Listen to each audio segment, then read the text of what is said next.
Hello, welcome to MMA with Z Hut. I lost my microphone that I put on my collar, so I'm actually going to be using this little recording device right here without the microphone.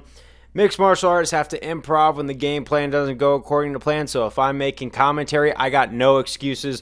We are going to be talking about TJ Dillashaw, the future of the Bantamweight division, and how awesome it must be to fight at 135 right now. Because I'm actually pulling for Dillashaw on this one. He's paid his dues.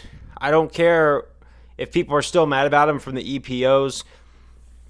Now, they're checking every single one of his fights, and I'm pretty sure it's pretty clear that the Cejudo fight was the one time he used.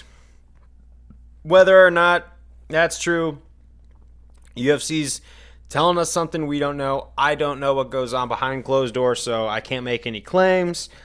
But let's just say, for forgiveness' sake, because this is his first time being busted for something like that, I don't mind his attitude at all because, it sells fights and it doesn't go too over the top. He paid it. He took the suspension like a man, continued to train the entire time, and said, you know what, in 2 years I'll come back. And guess what? It's 2 years.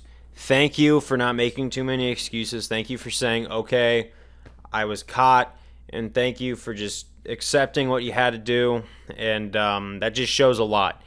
But he's not doing the McGregor apology where he's coming back against an easy opponent. He's coming back against a gamed opponent, Corey Sandhagen, who is just dangerous in there. Now, I don't know which way this fight goes on Saturday night, but this is like the first time a fight night I'm really looking forward to, like, the main event, because usually it's a main event that's rather blandish, but Dillashaw versus Sandhagen, I don't know, man. I really hope Dillashaw gets it, and I hope Dillashaw's on the title picture again, because he could get the winner of Yan versus Sterling too. I don't know who wins that one, but I honestly will have Peter Yan winning that, so I feel like I'm predicting Yan versus Dillashaw in the future for the title, because Yan does need another shot because he was dominating that fight with Sterling before the incident, and it should have been a no contest in my opinion.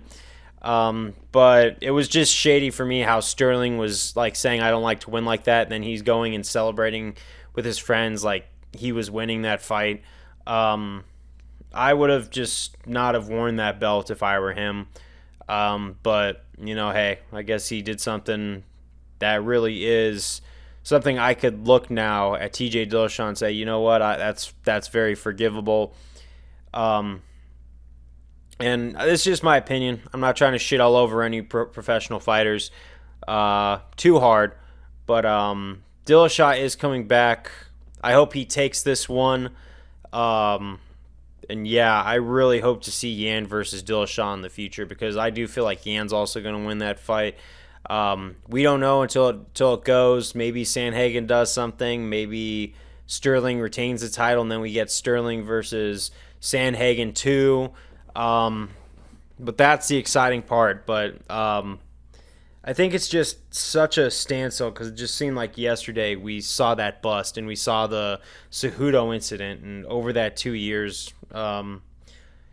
it's just surreal. And big shout out to Dillashaw for taking his suspension like a man and not making any excuses.